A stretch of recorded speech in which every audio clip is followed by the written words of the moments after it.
honorable teachers and my colleagues. It is a great honor for me to join this event. Bismillah ar-Rahman ar-Rahim. In the name of Allah, the most merciful and the most gracious. All praises be to Allah subhanahu wa ta'ala, the Lord of the world, the master of the day after, the creator of everything in this universe. Peace and salutation be upon our Prophet Muhammad sallallahu alaihi wasallam, who has brought us from the darkness into the brightness and guided us into the right way of life. Gentlemen, in this good opportunity, I would like to give a speech on life story of our beloved Prophet Muhammad sallallahu alaihi wasallam. Prophet Muhammad was born in Mecca in 571 AD. The name of his father was Abdullah and the name of his mother was Amina. Muhammad was born after the death of his father. His mother also died when he was only 6 years old. After the death of his mother, Muhammad was brought up by his grandfather Abdul Muttalib and later on by his uncle Abu Talib. From the very childhood, Muhammad was serious-minded and very often used to think about everything which he saw around him. As a young boy of 13 years, he joined his uncle in his business. During his trade journeys, he curiously watched the various customs of the different Arab societies. At the age of 25 years, he was employed by a rich widow, Khadija, for looking after her business. She was so impressed with the noble character of Muhammad that she subsequently married him. Prophet lived with her till she died. After her death, Prophet married other women who were also widows, except the fourth one, Aisha radiallahu anha, who was daughter of his friend and disciple Abu Bakr. From Khadija, the Prophet had 2 sons and 4 daughters.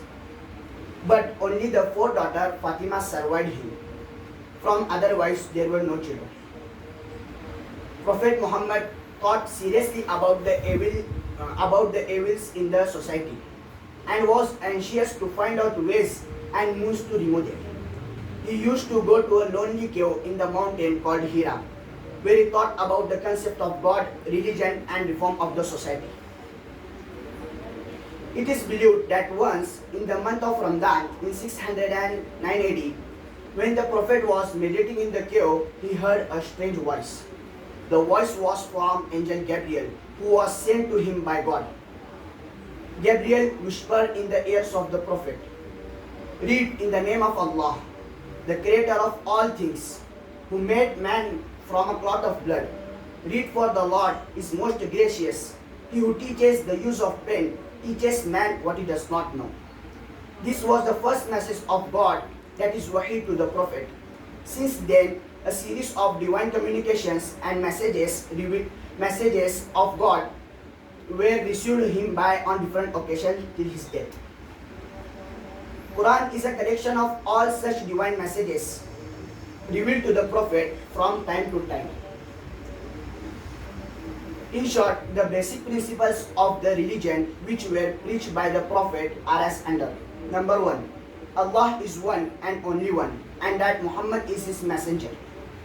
Number 2, Allah is the supreme commander of everything that exists in this world, and that everyone should submit to the will of God. As pointed out earlier, the Arabic word Islam means submission to the will of God. Number 3, all human beings are equal. No one is to be treated as superior to another because they are like brothers.